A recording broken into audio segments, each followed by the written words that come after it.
Welcome back to the Nullified Take channel on YouTube, where we've got the TNT takes for you on Survivor 47, Episode 6. It's merge time, and Kahuna, I'm feeling a lot better than last week, so this should be a good podcast.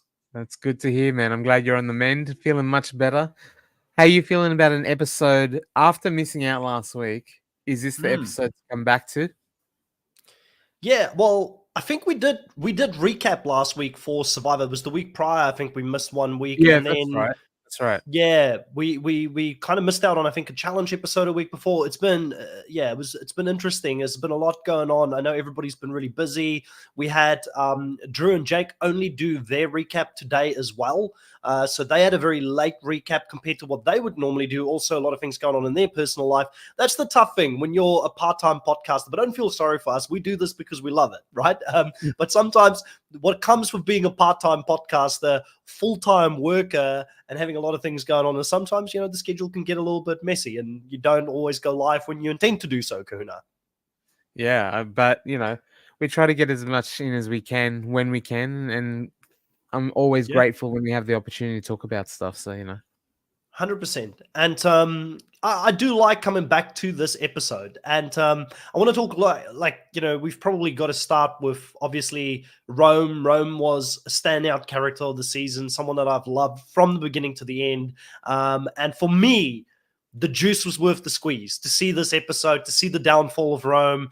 This is what great casting is about. This is what great storytelling is about. And this is why we shouldn't be afraid to cast villains in the new era of Survivor. And I hope that, Rome didn't just school him on why the boat ride island trip is useless and a lot of the advantages, the way that they give it to people now, is useless. But hopefully he's also schooled him in villains. And if we do get the boat ride island going away, and if we do get more villains in the show in the future, I think a lot of people should apologize to Rome this season, because he would have done the fans a really big service this season, Kona. I found that so fascinating. And the thing that I found even more fascinating, I don't know if you picked up on this, Chris, it kind of wasn't the first time that in the episode where the cast was like shitting on the show and like, this is dumb. Like, this is so stupid. I loved it.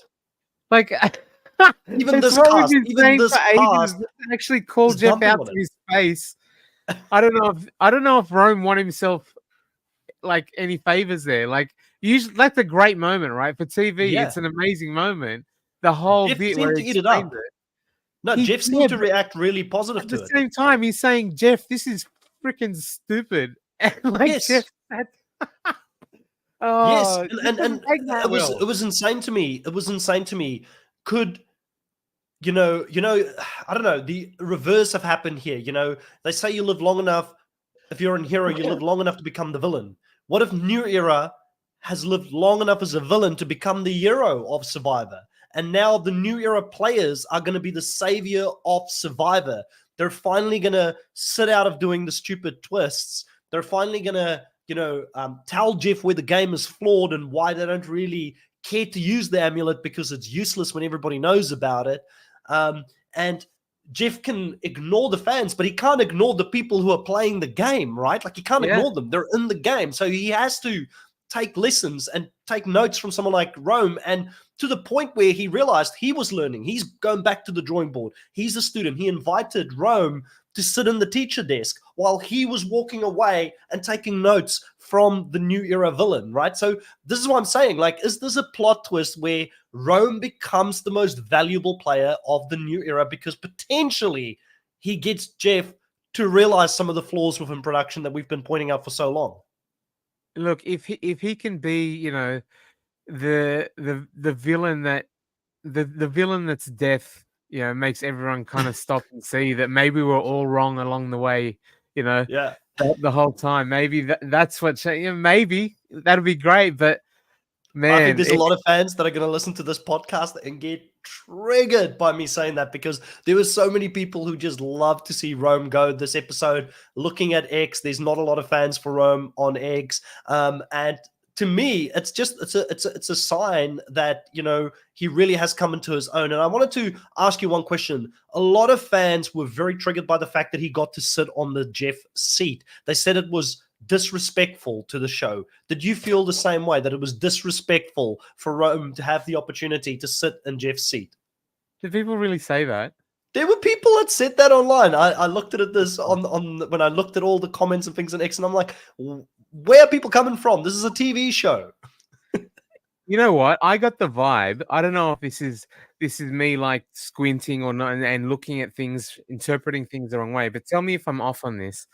I got the vibe. Obviously, Jeff knows what's going on, and I think it must have been pretty set that Rome was going home.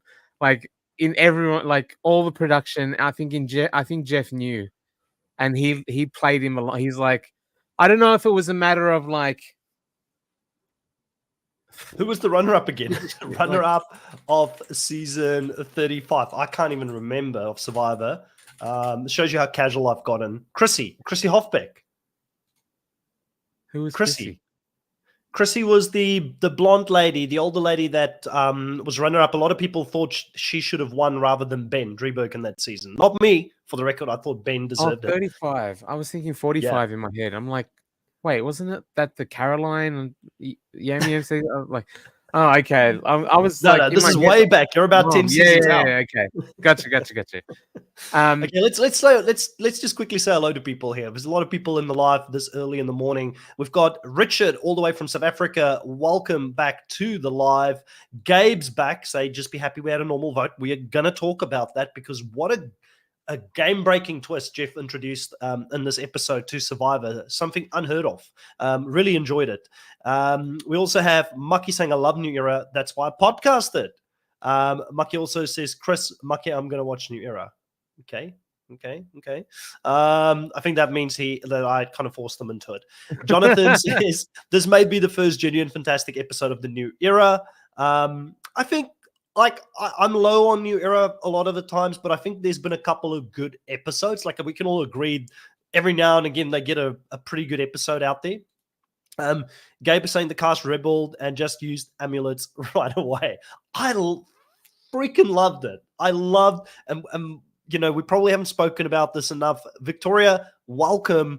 4 a.m. What are you doing watching us live? Wow, you can always watch. We thank you, but you can always watch it later on and just spam us with a bunch of questions. We'll star them and answer them if we get to the appropriate spot in our conversation to bring it up. But I want to talk a little bit about, I think we said hello to everybody in the live. I want to talk a little bit about the fact that they just played the amulet outright. Jeff had this diabolical plan. We're going to put the amulet out there. We're going to have these people go after each other. And they just broke the twist. They're like, okay, well, if we just play it outright, there's no incentive for any of us to come after each other. Plus, every single person here knows about the fact that we've got the amulet because every single person knows when you get on the boat, you get an opportunity to get an advantage. So if you come back with nothing, you're lying. If you're not telling the story, if you're not being truthful about what happened, you're a target. So can we finally get rid of the boat ride? I really don't like the boat ride. But more so, how impressive was this gameplay by the likes of Andy, Teeny, and was it Caroline? I can't remember the last person who was in that. I think it was Caroline. Yeah. Caroline. How impressive. They just broke the game. They broke the twist. Yeah. But like I said, I love that they're doing it. The spirit of like, this is dumb. We're not going to fall for a thing that might disadvantage us. But even earlier, like I said, there's little things, right? The fact that Jeff gives them this twist when you drop your buffs to search for an advantage, and they search for 1 minute. They don't even give a shit. They're like, nah, we're not playing your game. We're not going to run around on the first day of merge when we're so excited to meet each other and get all the social stuff. Like they're just saying, no, we're playing like whether too much. You tell us to go run here, we're not going to do it. You tell us to use the idols in a specific way, we're just going to throw it out the window, like, and then flat out tell you to your face it's dumb. Like, I can't believe what we're watching on the show. Like, this is genuinely a good season. If this is what happens when after 6 seasons they're breaking the show because they know exactly what's going to happen and know exactly like, Jeff thinks he's unpredictable, but his unpredictability has become predictable for New Era players if you've watched New Era for long enough. And it's quite interesting because, like you said, a lot of them were just thinking to themselves, which we as fans, we want to see it. We want to see people on the island that are actually communicating, forming bonds, coming up with strategic plans. We finally get all, what was it, 13 or 12 of them? I can't remember how many was left in the game, on the same beach, finally get an opportunity to discuss a bit of strategy, find out some information. But no, you've got to go run and find this advantage and for the challenge that's for tomorrow. And I loved it. I freaking absolutely stand this cast. I stand the fact that they are rebelling against production from just going out there chasing these things. And a lot of the time, the juice is not worth the squeeze. It did end up being a good advantage in this case. But how funny was it that both Genevieve and Sam were looking at the buoy and they're like, that doesn't look suspicious at all. I'm sure it's just a buoy out here in the ocean, and they left it. I 100% thought, I was like, Sam's genius. This is very smart. He's saying, "Oh no, it's nothing," and he's gonna sneak back there and get it. Like in my head, I was like, obviously, because how does he say that's nothing and genuinely? Like I was like, there's no way in hell you could think that that's normal out there, especially because it's not his beach, right? Yeah. Like if it was Yellow's beach and he's seen it, like what are they seeing out there that he's like, nah, it's normal. Like how many buoys are out there? Is this another sign that we need to give the Survivor players some food?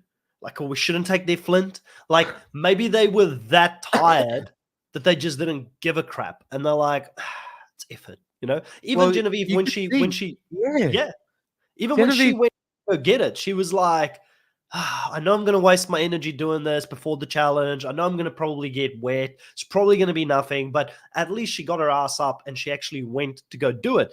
Like, how have we gotten? I'm just watching Kage-yan with Julie to get her into Survivor, or try and get her into Survivor. So obviously I'm going to go back to the season where the goat won, but you know, they kept talking about Morgan that season for being a pillow because she used to just lay in camp and do nothing. This is like most of New Era cast these days because they're too bloody tired. They don't have enough sustenance. I feel like that is half of the problem and why they didn't go out there and look for the advantage to a certain degree. They were rebelling, plus they were like, we're too tired. We can't give a crap about this. One advantage is not going to win the game when there's 13 players left in the game. It's more advantageous to build those relationships and start getting the information early and getting to know each other, seeing who you can work with. And by the way, like not only, I'm going to go on a little bit of a skew here, but as good as this episode was, it's still showing us the flaws in the way the New Era has worked. In that, this is the best episode where everyone's talking about how great this cast is because they broke what they've been doing. It's showing again how bad the production has made it, to the point where when they actually break it, we're like, whoa, this was amazing, right? Yeah. Not only that, but I was watching it going, I really, really enjoyed the bit like where they just dunked on Rome, made him look so silly. The edit was almost like painful how bad it was, kind of like, I'm the best, like, blah, blah, blah. And the whole time they're like, yeah, Rome. And then immediately, these... and it was so crazy. And I was like, this is amazing. I loved every second of it. I loved Rome. I loved everyone playing along with it. And guess what? That happened because we had a big tribe where the stories can get back to each other and there's a little bit of movement to play. And they showed how good that could be against what they just did for the last 6 episodes, giving us small tribes where you can't move. There's nothing that can happen. There's no room to chat to. There's no one to talk to. Exactly. And then now they get it, and we go, boom, what an episode that was. Just shooting themselves in the foot, showing how wrong they continually get it. No, we must sound so annoying to the people who listen to our podcast season after season, because we always say that the pre-merge is boring. From the merge onwards, the season suddenly gets good. Like this is not a new thing that we've just found out in this season. We've been saying it for at least 3 or 4 seasons in a row now, and it's a shame that they just can't pick this up. But I'm like, again, like I said, when the players are actually rebelling within the actual season. Jeff can't. He can ignore the fans online, but he can't ignore the players that are playing the game. And I think it's one of the reasons why he was annoyed at Winners at War, when some of the Winners at War also refused or didn't like, Edge of Extinction, and they were quite vocal about it. And he was such a big fan of it, because you can't ignore the players when they're not supportive in the actual game, in the production that you're doing. So I loved it. Absolutely freaking loved it. Storytelling, top tier. We never doubt Survivor production team when it comes to being able to put a really good story together. And that's what we saw with Rome. We saw the rise of Rome. The Empire of Rome was built over many episodes, but then it got knocked down in one day, as per Sam's confessional when he voted. Just poetry and motion when they get it right. Another thing I wanted to talk about, Rome in half the season. Yeah. Okay, well, before I go into the next thing that I thought they got right, let me just see if there's some good comments that have come in here. Victoria saying, I fear Rome will be the next co-host on next season's podcast. I actually don't listen to the podcast. I did the first season and then I kind of got off it. I know D is the co-host, I believe, at the moment. But, Victoria, you're fearful that Rome might become the next co-host of the podcast. Jeff is fearful that Rome might take his job. So imagine Rome. People want a previous player to be the host of Survivor. And I feel like Rome would look really good in some khaki blues. I feel like he could pull it off. Right. So do you think he did well in his explanation? Did he do well sitting there? Yeah, I thought so. Yeah. But I'm a Rome fan, so I mean, I'm probably watching it with rose-colored tinted glasses. I think he would be chaotic as a host, though. I think I might be a little bit too biased as well, because I thought his breakdown was actually decent, but I thought he delivered it in a way. He sounded condescending the whole time. He was like I said, I thought it was so extreme that he was almost like, this is why we don't want to do it, Jeff. Like, it just sounded like he made it sound real. Like, he did get the hug from Jeff at the end, though. He did get the hug. Yeah, not many go in for the hug. You got to give him some credit there. Yeah. Let's see what other people are saying. Did you see the Schoolyard Pick secret scene? I didn't, but I was annoyed that they were like, we haven't done the Schoolyard Pick in the new era, and now we choose captains. I had no idea who the captains were, no idea how the actual pick happened. Like, Jeff, just cut out the whole fact that you're doing it for the first time if you're not going to show it to us. It's such a tease. He left us with, this is like, kids listen to this, I probably shouldn't say, but with something that's blue at the end of this, because we were like, what? Where's the pick? Where's the reaction to it? That's half of the fun. Especially because, look, listen, I was a fat kid, right? I know what it's like to stand against that fence and be picked to last. Like, if we were playing, football, like tackle, I'm first pick out your gate. But when it came to, things of athletic, like skill-based athletic nature, I wasn't always first pick. I get it. But I also know on a TV show, you could get a lot of drama and a lot of information out of that. Like, who does get picked last? How do they react to that? Why were they picked last? Do you pick, like, who is the pecking order? Is it based on friendship? Is it based on strategy? Is it based on strength? Like, there's so much that can go into it, and they just completely skip over it to then give us what felt like freaking 45 minutes of challenge. Like, I feel like that could have been trimmed down a bit, right? Yeah, that challenge was way too long. Like, felt way too long for me. But again, it was a fun challenge to watch. I mean, this is not a challenge podcast when it comes to Survivor. We don't normally analyze the challenges in very much detail, but I thought there was interesting dynamics, like how you could go up the ramp differently by either using the sandbag strategy or just running straight up.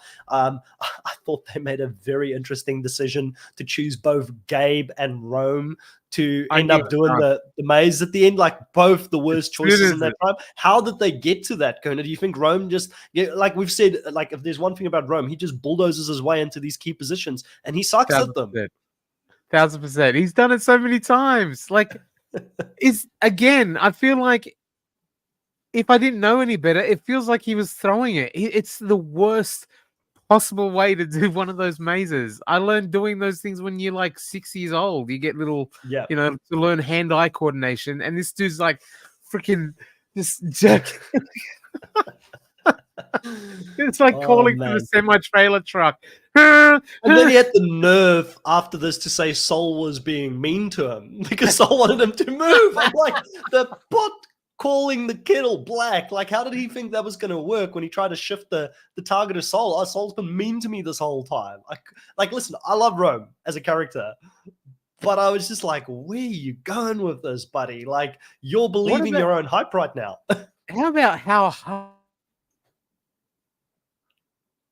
hard he threw at Kyle, like before the challenge, before any immunity thing at all, not knowing who might get it, and he just threw everything at Kyle, like way early. Like, obviously it completely backfired, and Soul becomes the second chance. Like, I got to do something. But my goodness, he throws 100 miles per hour with no no caution whatsoever.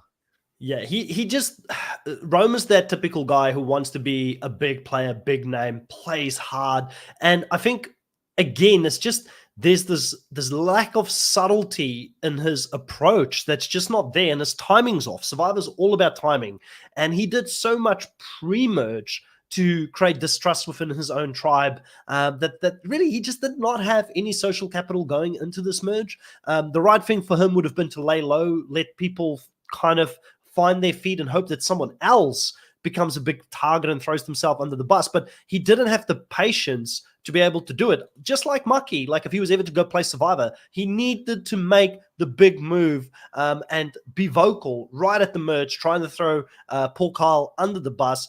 Mucky. Now, I know you would have taken a similar strategy. You would have created chaos. You would have tried to get someone else to be the target. Where did Rome go wrong? What would have been the subtlety that he missed in his approach to making sure that Kyle was being targeted by his previous tribe mates? Well, I mean, it's quite interesting you bring that up, right? Because I feel like there's two different sides to it, right? Where you have one of, I think Rome did it just a bit too early. Maybe he should have waited for after the immunity challenge to then kind of throw all that chaos around, right? Or I think Soul and Genevieve really did dig his grave for him here, where I feel like Soul going, I just want to give you guys heads up. Rome just likes to stir shit. Like, that's all he likes to do. And then Genevieve and Teeny backed him up on that. Mm-hmm. And so everyone's like, oh, well, he said this about you and this about you. Did Genevieve, though? I don't feel like I saw Genevieve at any stage throw under the bus, but she didn't step in front of the bus for him, which I can't blame Genevieve for that. See the writing on the wall. Yeah, exactly. She saw the writing. She didn't give him a warning that things was coming his way. But I definitely agree with you on the Teeny and Soul side of it. But there was and you may have missed this because you sort of came in mid-conversation.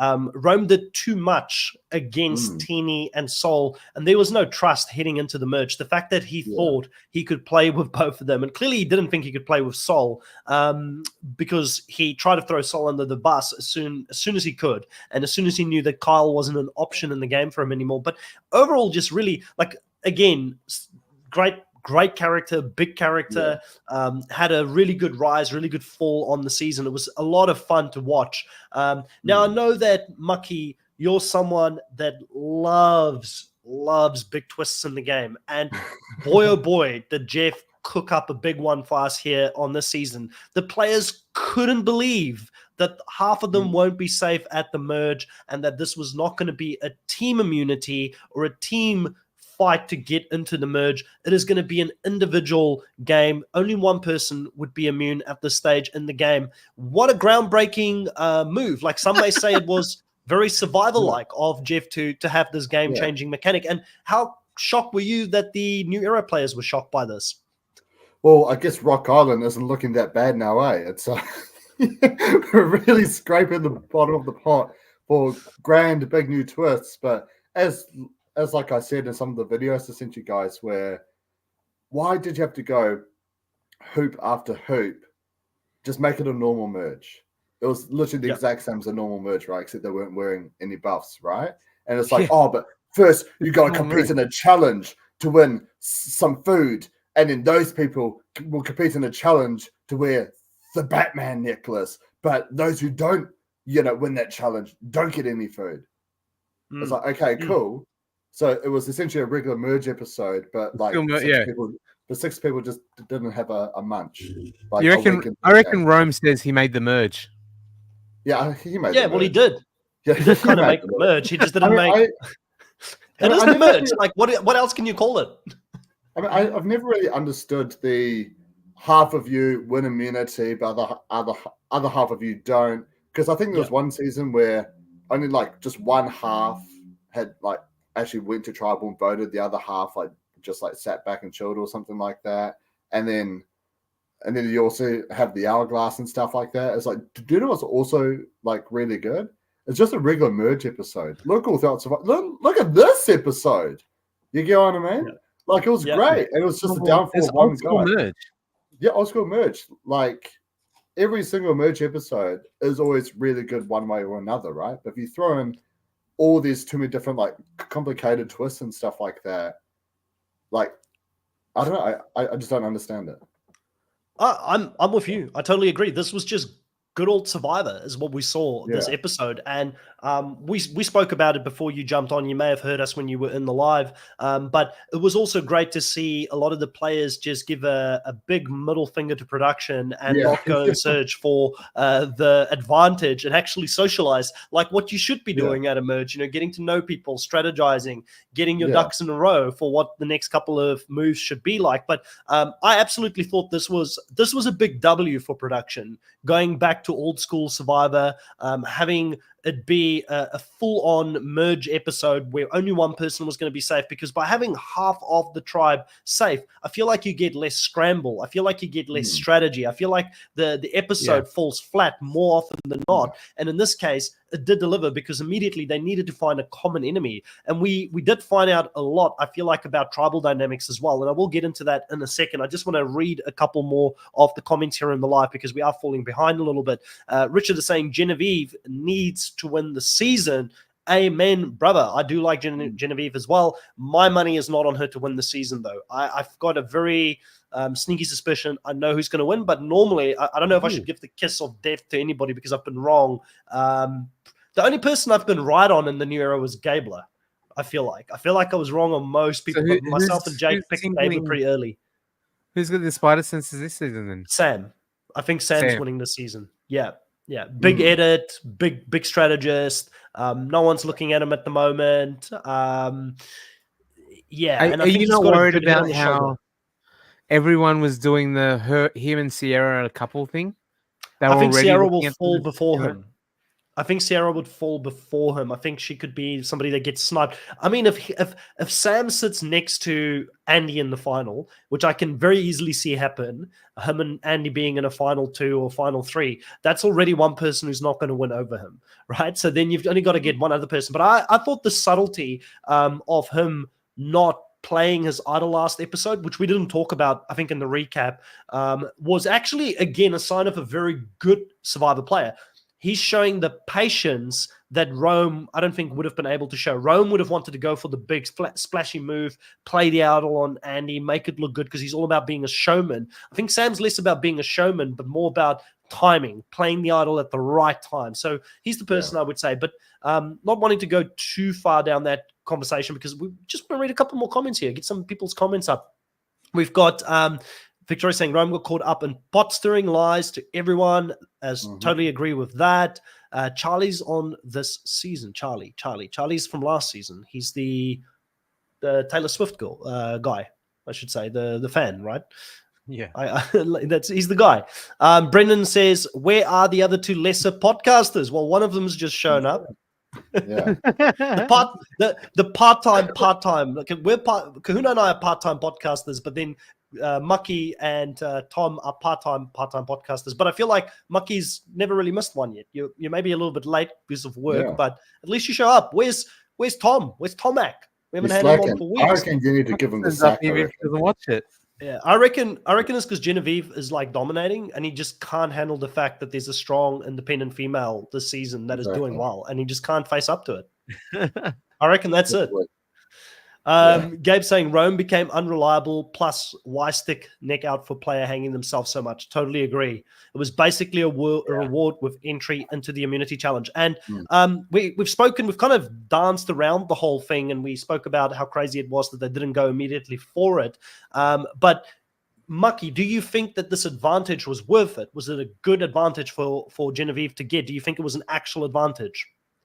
Well, I mean, if she had won the immunity challenge, it would have been a great advantage, right? But I mean, it's the thing as well was like I loved that the players was just like, nah, we just want to chill and chat and get to know each other, because end of the day, social game is what makes Survivor, right? You can't win without a social game, right? Like players like Russell has proven you can be like a great, phenomenal strategist, but you can never win if you don't have the relationships and friendships, right? And so I like that. So just like, no, let's like socialize and stuff like that. At the end of the day, did the advantage really change things? No. So it's true. yeah. It didn't, but I do feel like it was a good advantage, right, Kahuna, because she did get to rest while the others were exerting, I think, a lot of energy in that challenge.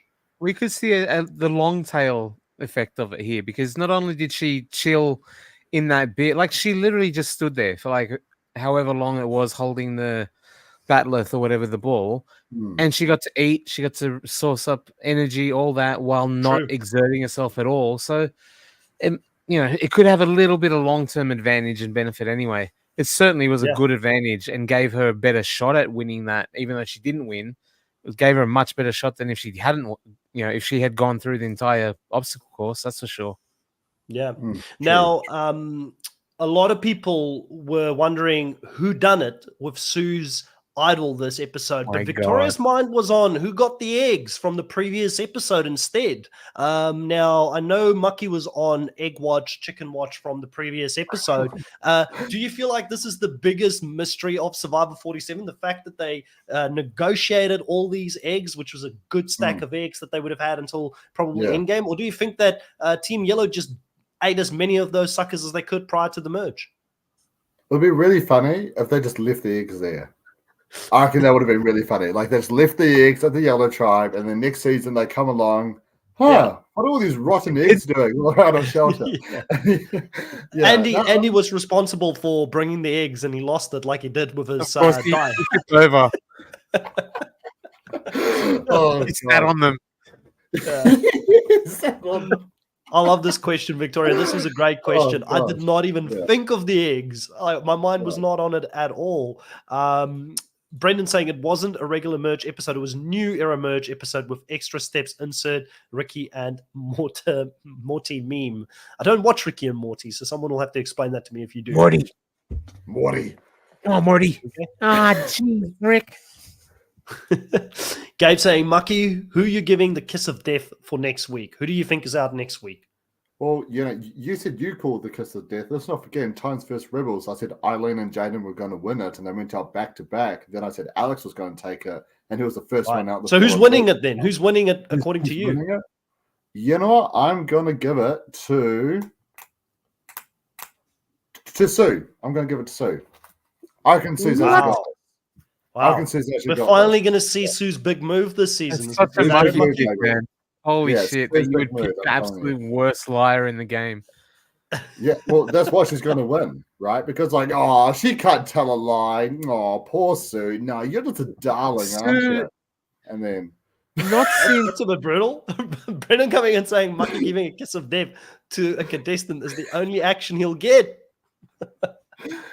Oh, gosh. I love our live audience. They're amazing.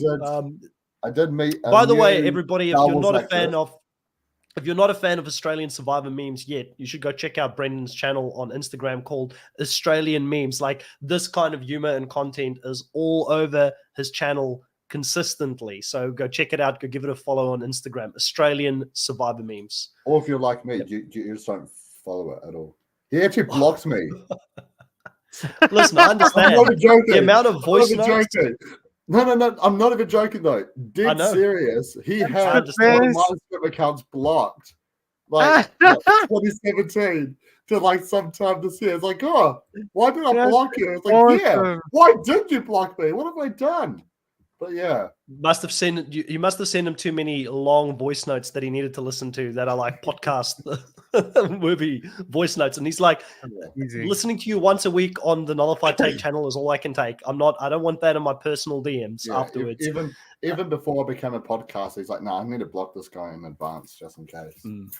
Who's going to pick up the big mantle now that Gabe's gone? Or not Gabe, Rome's gone. Gabe is saying probably Andy and Gabe at least.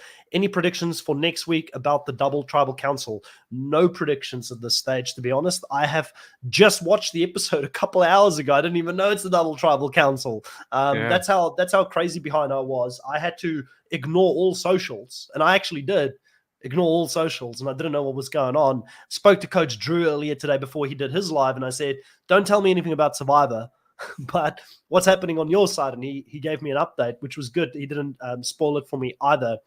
Brendan says, can confirm Mucky was blocked, but I have no idea why.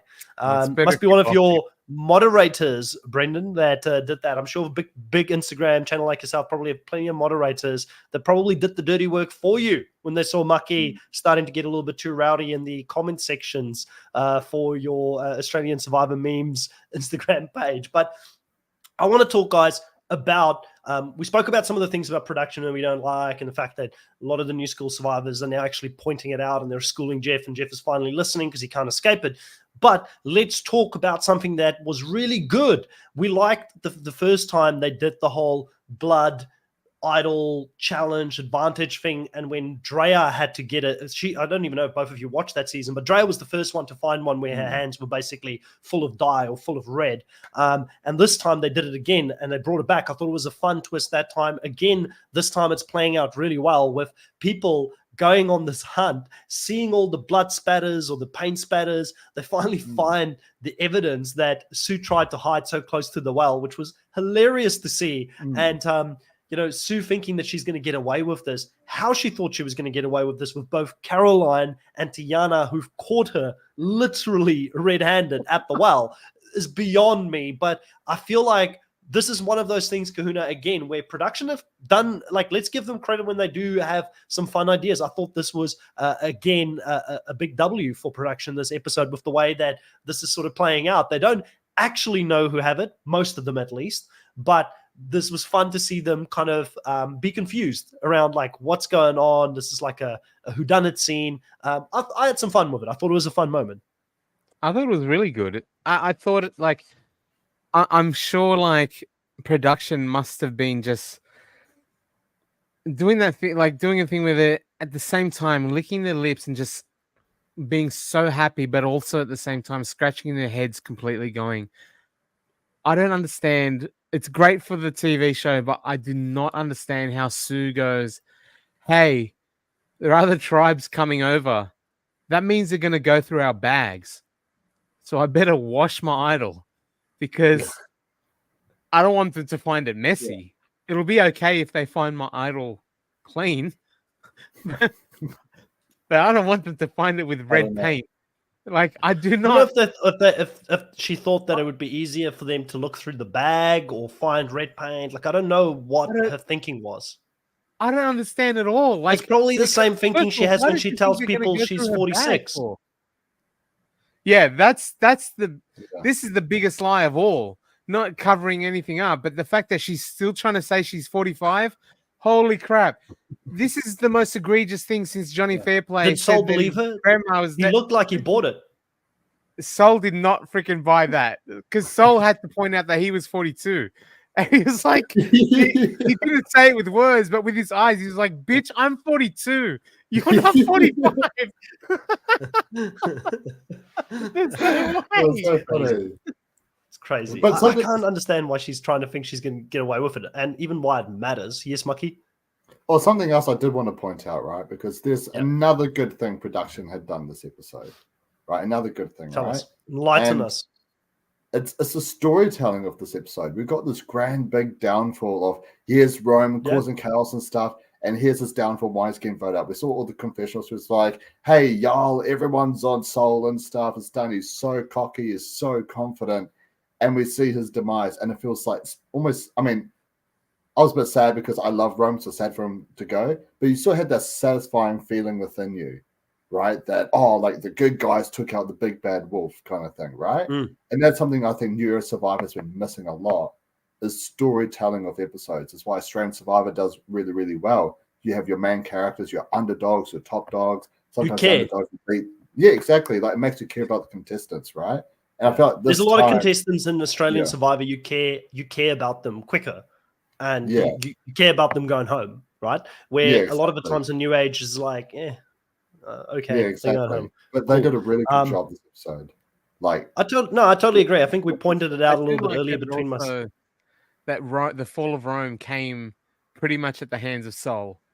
After yeah, that payoff as well, when you're talking about story and narrative, the fact that Soul had to have that pay, he said, like, I've probably meditated more than anyone in the history of Survivor, just trying Shout to put out up to with Soul. Rome. Yeah, Shout out to to Soul. Soul. And then Because he Soul actually finally- does. It's two players from this season who follows the podcast. Rome was the first, Soul was the second. So There you shout out to go. Soul if he does actually listen to this. I don't know at which part he listened to us, but obviously I think the whole Soul and Rome dynamic and the who's going to come out on top rivalry has been great for the season. So good. And the way Soul, like, even when he got his chance to kind of bury Rome, the way he did it in the Soul he goes, wait, did Rome tell you that?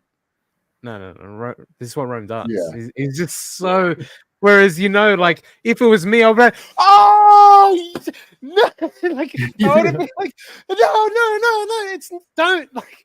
But Soul, by being so cool about it and so calm, he actually built the trust. He got like he's got they confidence. believed him instantly.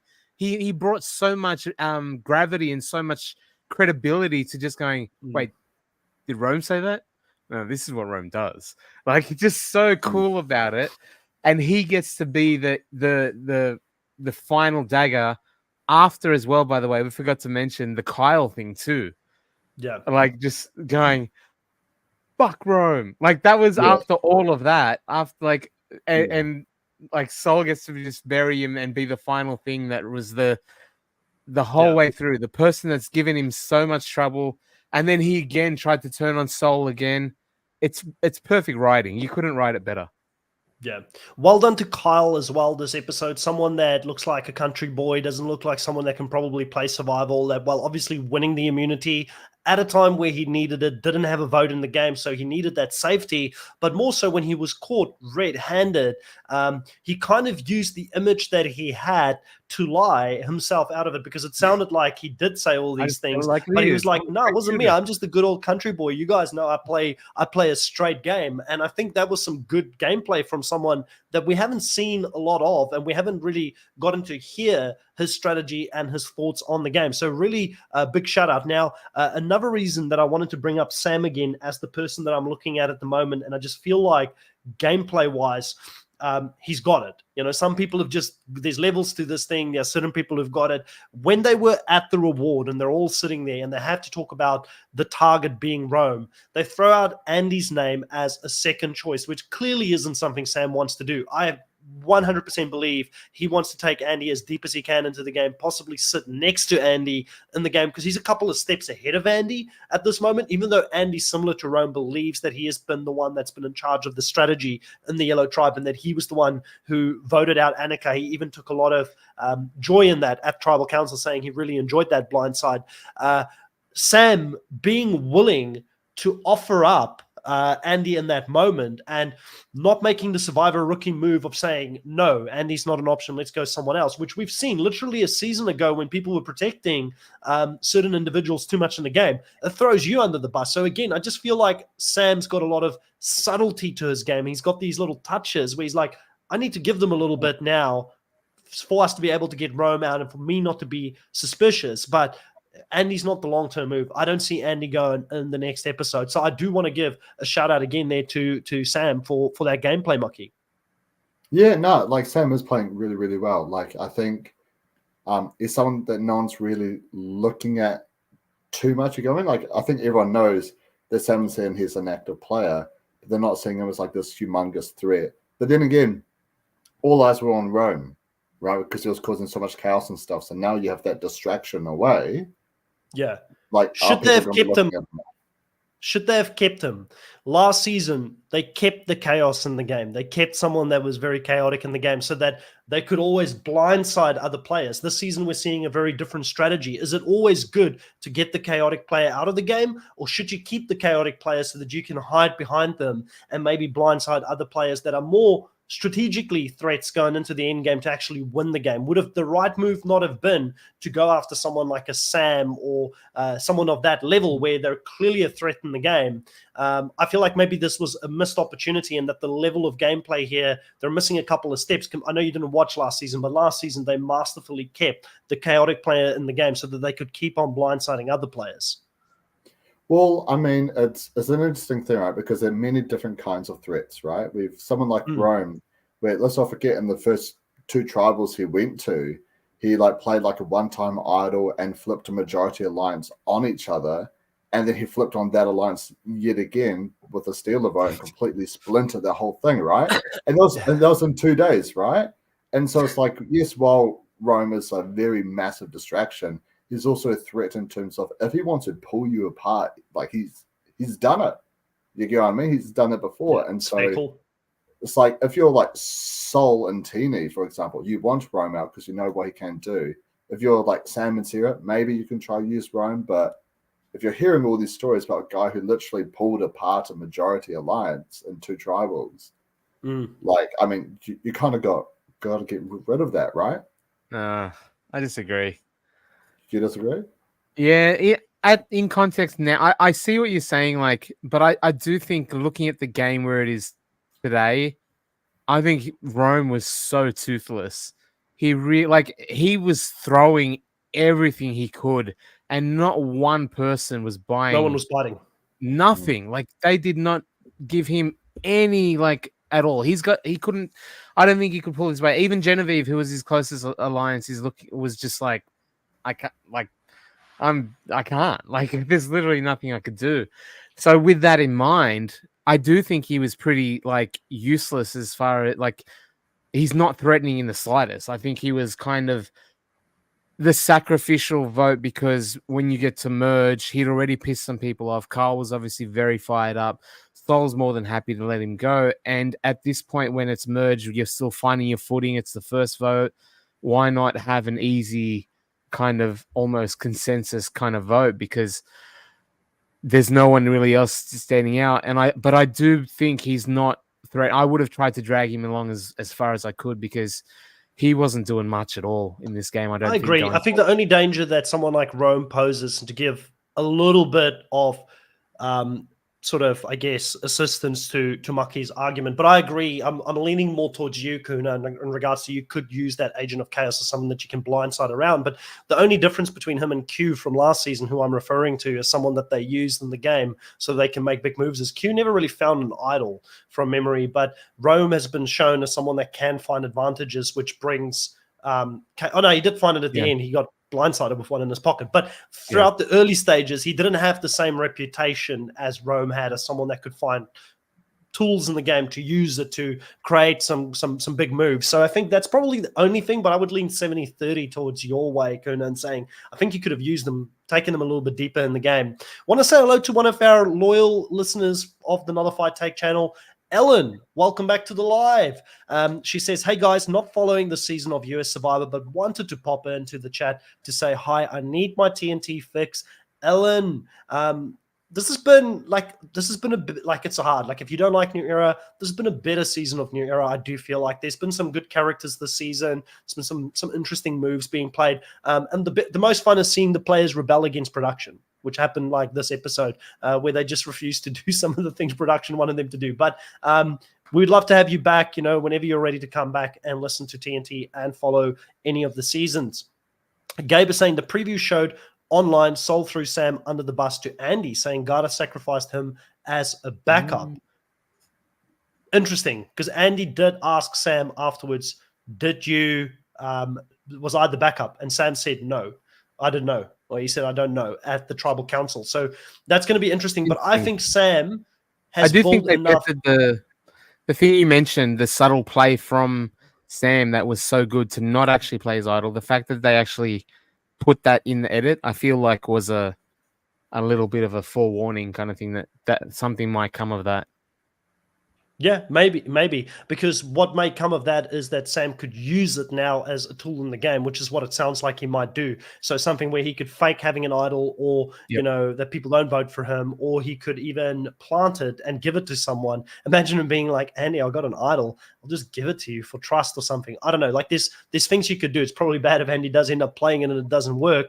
But I think Sam's got enough. For me personally, I think that Sam has got enough skill to be able to navigate Andy. And I think he's worked on Andy long enough that even if this does come back and blows back on Sam, I think he'll have the right conversations with Sam in the game.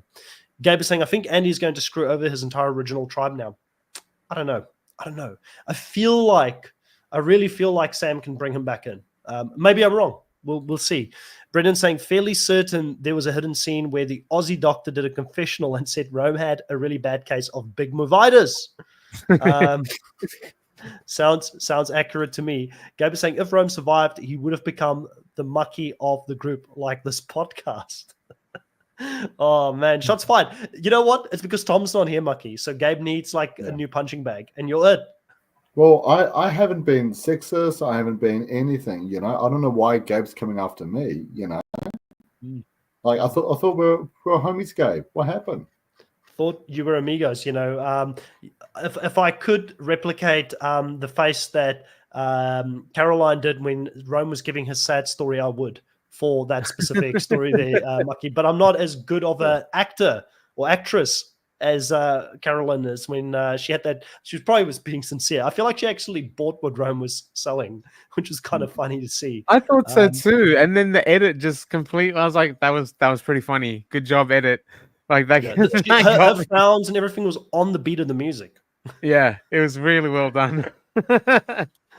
Gabe says Q can chill, Rome is no chill. And I've seen some fans ask, will Q or Rome be selected for season 50? My answer is, why not both?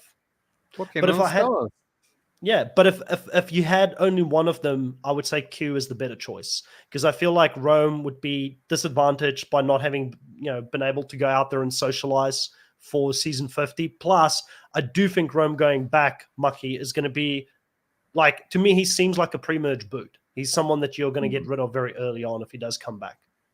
Well, once again, it really does depend on what the season is going to be, right? Is it going to be new era versus pre 40? It's going to be like a mix up of those. Who knows? Because I do see a world where Rome can't make it to merge again.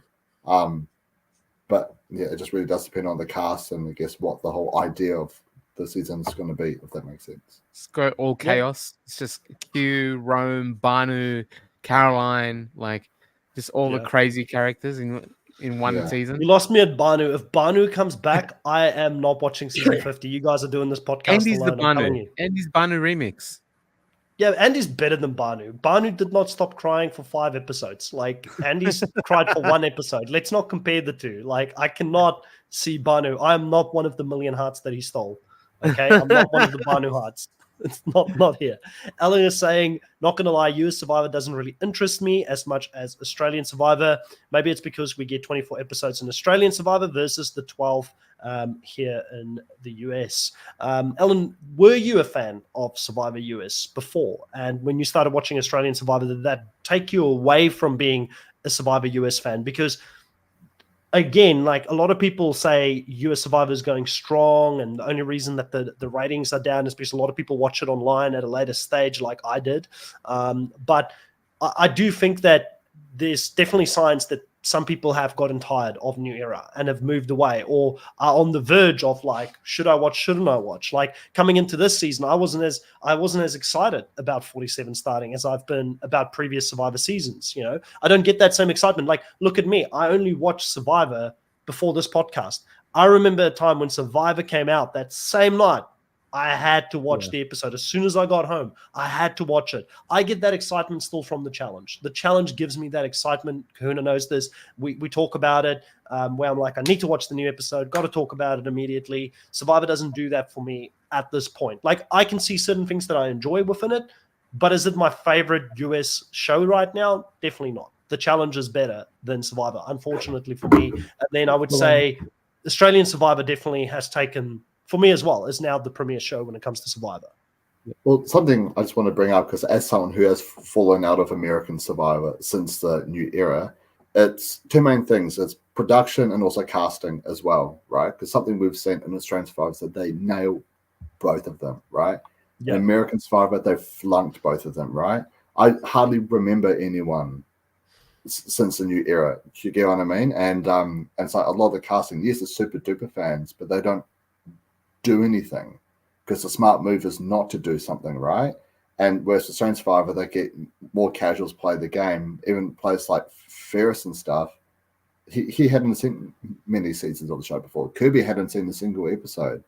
And they're the two greatest characters of last season. And so it's the storytelling. There's no investment in any of the players at all to watch. I don't really care about anyone.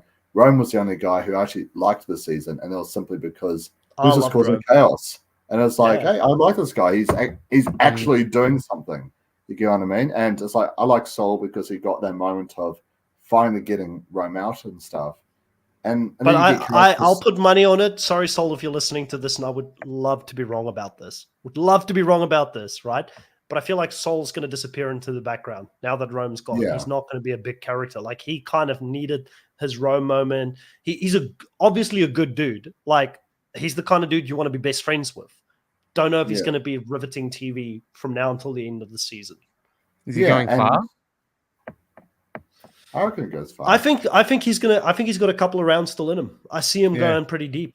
Yeah, I do think he's got the I know skills. again it was Rome focused, but I did like the way he sort of played it with Tiana, where Tiana, was it Tiana or Caroline, where he basically said, no, how about I go talk to Kyle, because Kyle's going to lie to you anyway. I'll go find out for you, and kind of, and this is people that's not in his tribe. It's not, and he's already out there again because he has that persona where he's just very relaxing, very calming, and he's ingratiated himself to people very much because there's a common enemy that he can kind of point towards and be the person in between. But I saw some of that salesperson skills that you always talk about, Chris. And I was like, like he was making connections. I can see him going very far, because you said you see him fading into the background, but I see him still making the connections without standing out. Like, I just don't think he's going to be a great. And again, into this, I think you're a cool dude. Like, I actually thanks for following us. I really appreciate it. And it's nothing to you as a person as who you are. I'm talking about you as a TV character. And from what we've seen, and I would so love to be wrong about this, I would so love for Sol to come in, suddenly make big moves, be a big character. I just don't see it. I see him fading a bit into the background, maybe doing so, because this is the other thing as well. Like, and I think this points towards what Mucky has said. Not that I'm saying Sol is a game bot, because I actually think Sol's not a game bot. But they do sometimes cast too many game bots, too many people who just know the right move. This is what you're supposed to do on Survivor. I'm sure Rachel is a lovely person outside of the show, but Rachel comes across as that, especially in the first episode when she's like, with Andy, don't come to me, you're going to ruin my game, you're not supposed to this and that and this. And I'm like, oh man, like, just be natural, just be a human being, be compassionate. Like, that is the kind of stuff that we see when we get more casual people playing the game who don't necessarily know the pitfalls of the game. And I think Rome probably is a casual of Survivor. I don't think he was like a super duper fan coming into the show. Maybe he'd be better in a future season and kind of know where he went wrong watching himself back this season. But I don't know where I was going with it, but I just don't see. I think Sol can go deep. I think he's got the skills to go deep. I don't think he's winning, but I just don't think he's going to be a big character. Someone that we're going to be like, well, like if he won, we would have been like, amazing. He's a good dude. A good dude won the game. You know what I mean? But he's not going to be exciting to watch. Let's see what Ellen is saying. She says, yeah, I was a fan of old era US Survivor, but when new era started, I couldn't get past the unnecessary production twists and stuff. I want to watch them play the game, not deal with that stuff. And I totally agree, Ellen. That has been the biggest frustration of New Era, and we've been talking about it for many seasons here on the podcast. I've always said I'd be watching Survivor until the wheels come off, and it does seem that way. But this season has been interesting. There's been some production interference that the players ignored to play the game, which has been good to see, and I wish we could see more of that in the future. Gabe says, for characters, we still have Andy and Gabe. Gabe, to me, I don't know. I'm on the fence about Gabe. Yeah, how do you feel? Yeah, he's there. You go, like, there's nothing been exciting. He talks a big game. He doesn't do anything. Yeah, exactly. Exactly. Yeah, I think Sue's a big. Sue and Andy are the big characters left that are, and because they're not good at it. Like it tends to be. I think you're right. So many people seem very base level competent. Like the floor, I feel like is very high in the new era, and then outside of that, you have these big like chaos, really bad players. So like it's the outlier characters that really stand out, and everyone is kind of in a very small variance because they're trying to play the game the meta way or like the gamebot way. And I feel like a lot of the people this season feel like they could be very good at the game, but not very interesting. Yeah. Yeah. I totally agree. Sorry, just give me a sec. I just noticed Instagram kicks us off after an hour. So annoying. So annoying. We could have still been live on Instagram. Could have said goodbye to people watching us on Instagram, but it's just like rude, immediate. You're out. So if you ever watch this in the future, always come back to YouTube to watch us live and especially to be in the comment section. I totally agree with you on that. Andy, I do enjoy Andy. I would say out of Andy and Gabe, maybe Gabe will still do something really impressive and big and fun. Like I just haven't, and I'm sure because they keep going back to him saying he wants to be a new era legend, similar to Ricard. He wants to be one of the greats of the new era. But we just need to see something happening first for me to get excited, really. I think Sue's a bigger character than him and has done more so than him and have added more entertainment. And then Andy, I'd say I like Andy. I kind of like I turned a complete 180 on Andy. The first episode, I was like, another Banu, don't like this guy. He's whiny. What's going on? He's a bit awkward. But he's like, again, he's not socially aware in some ways or strategically aware in some ways. He's not going to win this season, but he's entertaining to watch, and he is good at confessionals. He's better at confessionals than Sam. So if you had Sam on his own, it'd be a bit boring and very, this needs to happen this way, and this is how the strategy needs to go, where Andy's a little bit, I don't know, he's just more natural with the camera, Mucky. Would you agree with that? Would Andy be someone, because I know now that Rome's gone, it's going to be harder for you to watch the show because there isn't that Rome character in the show anymore, but would Andy at least fill a little bit of that spot for you for now?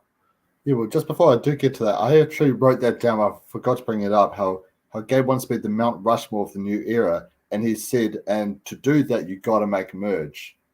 It just shows us how small that step is, right? It's like, I feel like you got to make it past 10 days in the game. No, he said, I wrote it down. I feel like you're soundbiting. It's in my notes. I wrote it down because I thought it was so funny. This is a part of, I think he meant this is a stepping stone to becoming a legend in the game. Like, I'm going to come up for Gabe. I don't think he thinks that by making the merge on its own, you're a legend of the game. I'm pretty sure that's not what he meant. You have to at least make merge. At least make merge. It's like it's an entry towards it. But I mean, graduate to high school. You can't be a legend in primary school. So here's the question then. New era, we know the bar is quite low. There hasn't been a lot of really standout big characters. Who is the Mount Rushmore? Rome not making the merge on the Mount Rushmore of New Era? He's on the Mount Rushmore of pre-mergers. Definitely. Like, I mean, who else? Like, who else pre-merge would come up to his level? You know, not many. Like, I remember that girl in Gabe's season. I forgot her name now. It was like Ellen, or I can't remember her name, but she was pretty good in Gabler's season as a character and a strategist, and went up against Gabler, but then Gabler cut her short. Someone in the comment section will know. Jelensky, one episode legend. I don't know. I mean, the whole aura of Jelensky is legendary on its own. I'll give you that, but I don't think he was up there. But who would be, like, while we're exploring it, who would be the Mount? And I know Mucky's out because he didn't watch most of the seasons, and you've not watched all of the seasons, so you may even miss out on a couple of people that would be the legends of the new era. But if you had to look at it, who would be the Mount Rushmore of new era? I would say D. 100% is up there as the best winner of New Era. In my mind, she's the best New Era winner. I think character-wise, it'll be Marianne, and also for what she represents for a lot of people in America and having won. The previous women of color, not a black woman. That one was Vesepia all the way back in season 5, Yeah. and for people to see her win was a big deal. But not just. I definitely don't want to diminish it to that. Definitely don't want to. She was a really, really big character in her season. And I've always said if she didn't win that season, she would have come back definitely for future seasons, which they still may ask her to come back. And she's still very involved.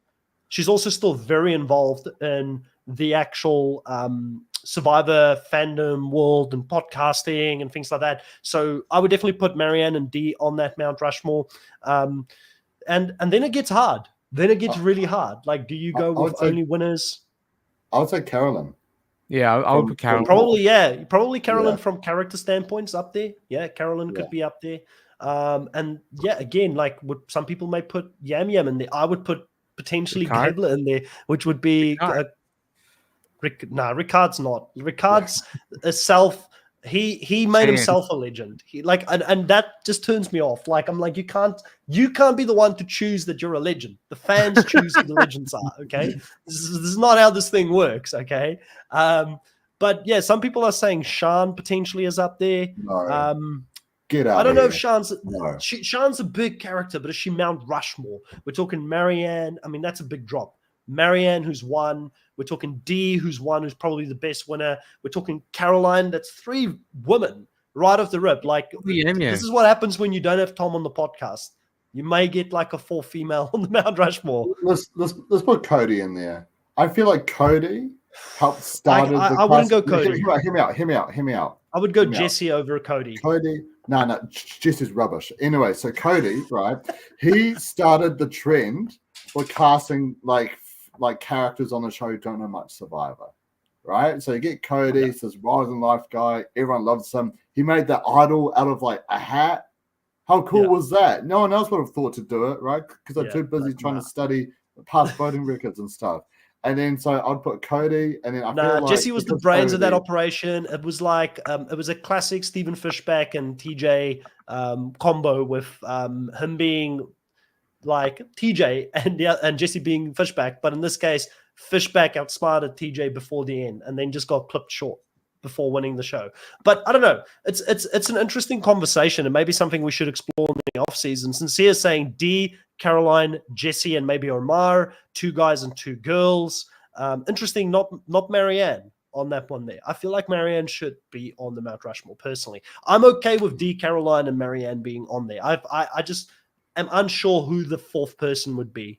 And one from each season. Omar up there. Yep, every Survivor fan said wish they'd play that game. Yeah, Omar was probably.